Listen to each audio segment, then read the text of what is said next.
Se a gente for parar para pensar, muitos de vocês já conhecem. Então vamos colocar a parte teórica aqui, fundamentado, exatamente, que é muito importante, tá? Então, conhecemos o magnetismo aí através dos ímãs, né? Que já eram estudados e vistos e comentados lá na antiguidade, especialmente na China e também na Grécia, tá? Há situações em que chineses já usavam bússola, né? Na literatura a gente consegue encontrar isso daí. Mas também a gente não tem o ano em que isso tudo começou, tá?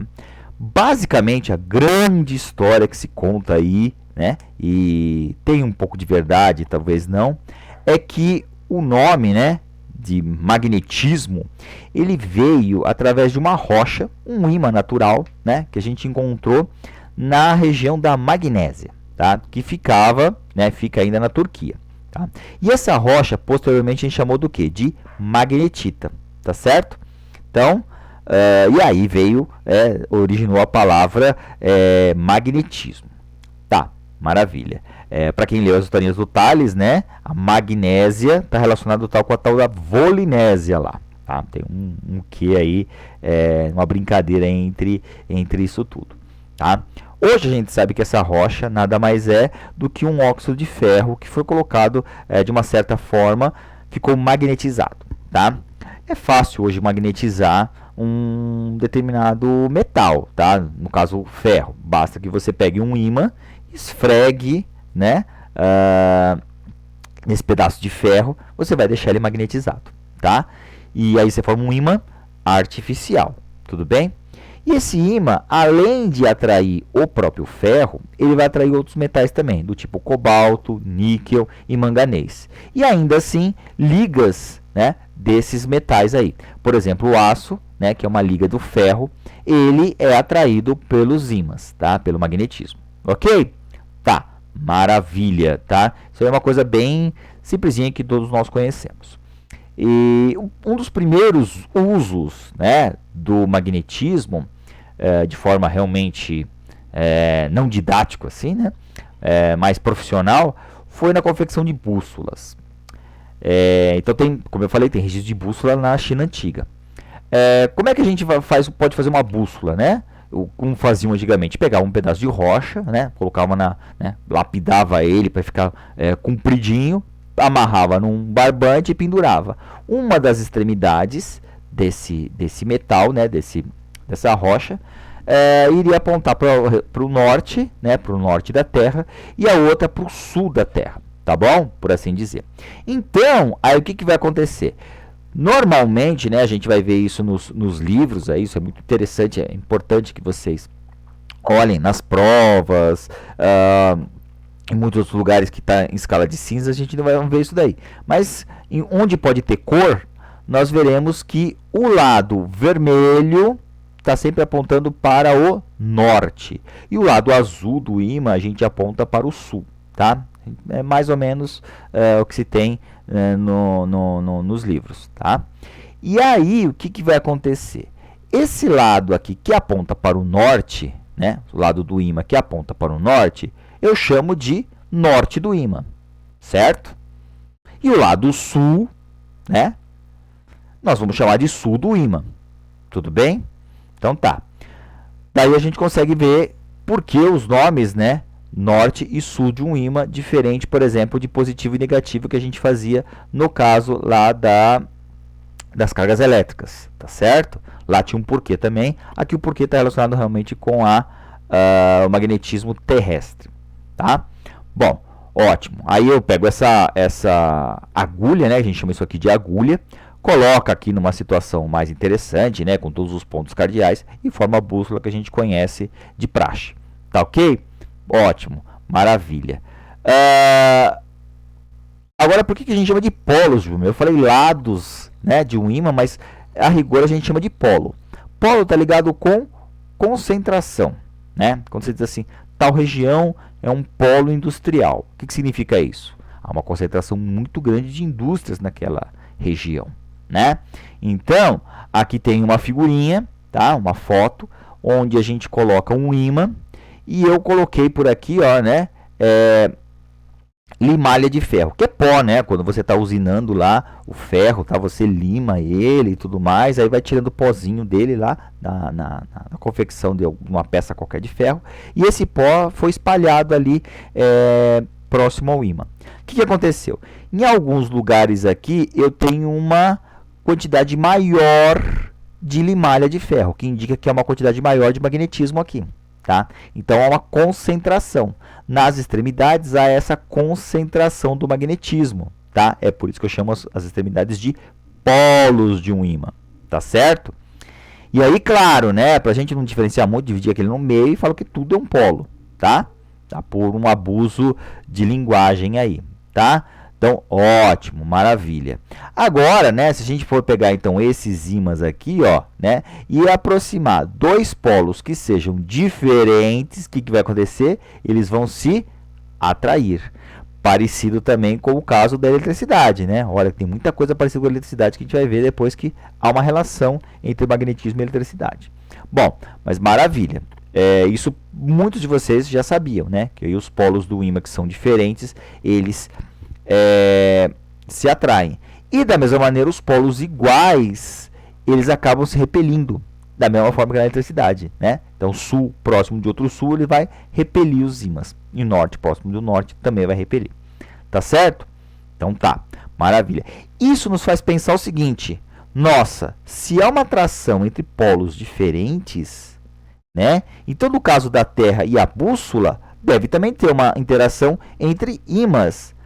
E a Terra ser um grande ímã. Será que é isso mesmo? A resposta é sim, a Terra é um grande ímã mesmo, tá? Então a gente vê aqui, ó, né, uma representaçãozinha aqui, uma bússola, tá aí o lado norte aqui da bússola, o lado sul, né? Então há o quê? Uma atração do norte, do polo norte do ímã pelo polo norte da Terra, que eu vou chamar de polo norte geográfico.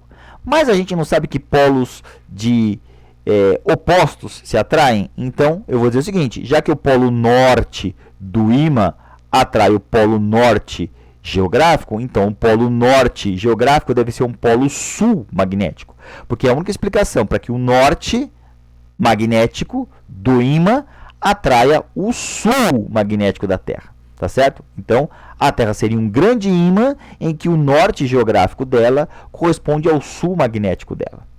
E vice-versa, né? Se a gente olhar o polo sul geográfico, a gente vai ter o quê? O polo norte magnético. Tá certo?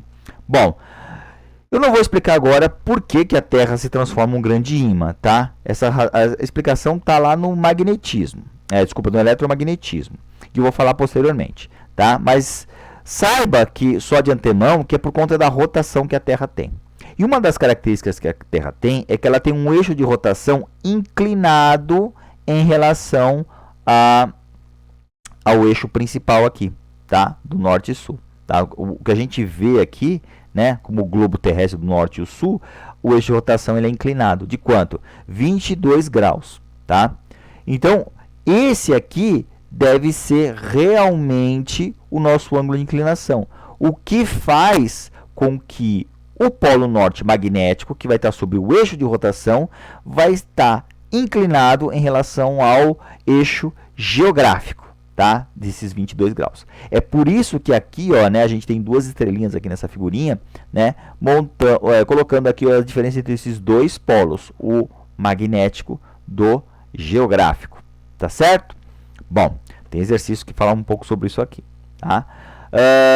Agora olha que coisa interessante. Até agora eu desenhei um ímã com o polo norte e o polo sul. Aí eu digo o seguinte, olha só, vou dividir esses negócios aqui, né?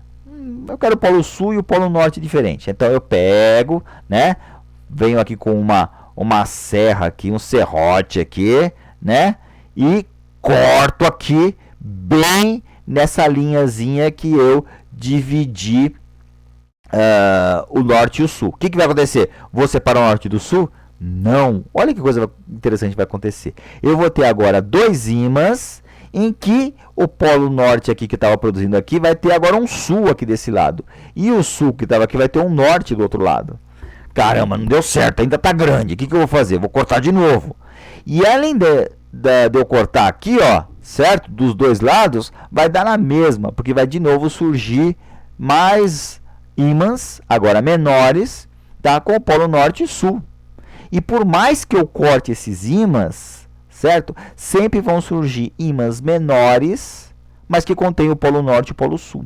Ou seja, eu não consigo separar esse dipolo, né? Dois polos. Eu não consigo separar esse dipolo. Esse dipolo vai estar sempre presente no ímã, tá?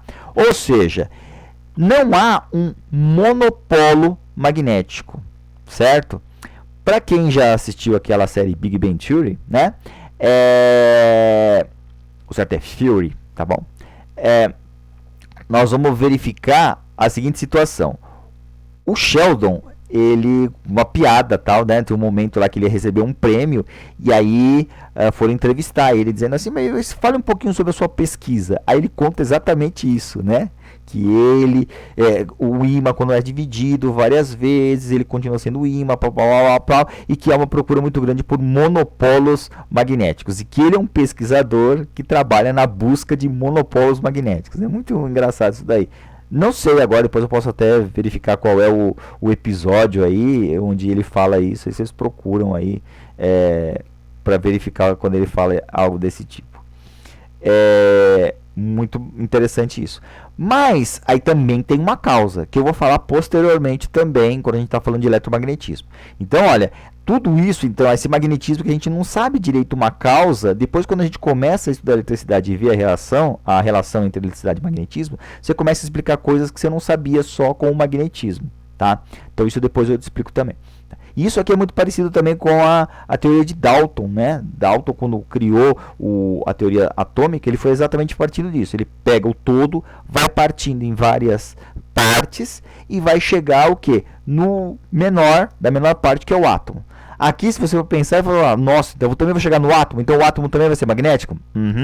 Cenas dos próximos capítulos. Então tá, maravilha. E por último, eu vou falar do que a gente chama de campo magnético, tá?